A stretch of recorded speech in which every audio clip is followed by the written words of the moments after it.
আগামীকাল এনসিপিআইতে যোগ দেওয়া টিএমসি সাংসদদের সঙ্গে বৈঠকে মুখ্যমন্ত্রী শুভেন্দু অধিকারী।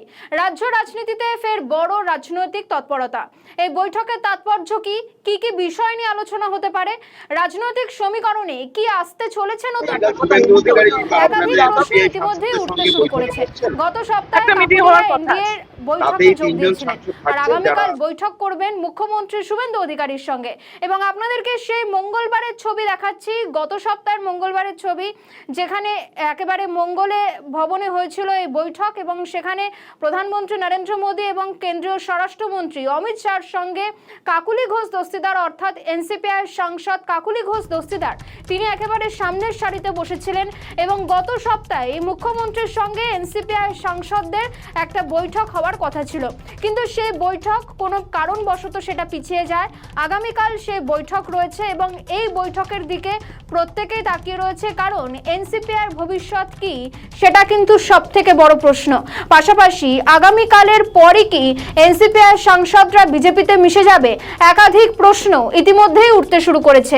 আগামীকাল মুখ্যমন্ত্রীর সঙ্গে রয়েছে এনসিপিআর সাংসদদের বৈঠক এবং সেই বৈঠকের পর কি বলেন কাকুলি ঘোষ দস্তিদার বা মুখ্যমন্ত্রী শুভেন্দু অধিকারী, সেদিকে তো আমাদের অবশ্যই নজর থাকবে। পাশাপাশি আপনাদেরকে আরো একটি বিষয় জানিয়ে রাখি, সেটা হচ্ছে আজকে কাকুলি ঘোষ দস্তিদার সংবাদ মাধ্যমের সামনে মুখোমুখি হয়ে একাধিক বিষয় তিনি মন্তব্য করেছেন। তিনি বলেছেন এনসিপিআর সাংসদদের সংখ্যাটা আরো বাড়তে পারে আগামী দিনে। কি বলেছেন শোনাবো।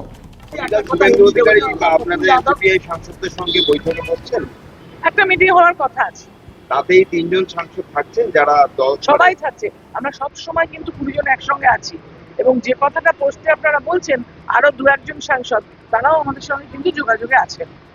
তৃণমূল সাংসদ বাংলাটা ধরি, তৃণমূল সাংসদ সৌগত রায় তিনি বলছেন যে এই 3 জন তারা তৃণমূলে ফেরার আশা প্রকাশ করেছিলেন, দলের মধ্যে কথাও চলছিল, কিন্তু বিজেপির থেকে প্রবল চাপ আসার কারণে এই দলে ফেরাটা তাদের ক্ষেত্রে একটু সমস্যা হচ্ছে। কোনো প্রবল চাপ নেই, স্বইচ্ছায় সবাই এসেছেন।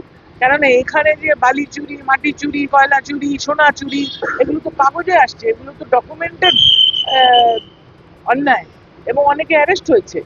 তার জন্য অনেকে চলে এসছেন ওই দল ছেড়ে এবং তারা স্বইচ্ছায় এসেছেন।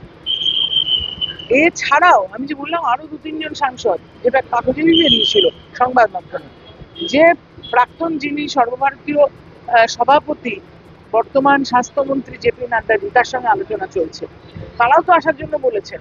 সুতরাং আরো সাংসদরা কিন্তু এনসিপিআইতে যোগ দেওয়ার জন্য আমাদের সঙ্গে যোগাযোগ করে।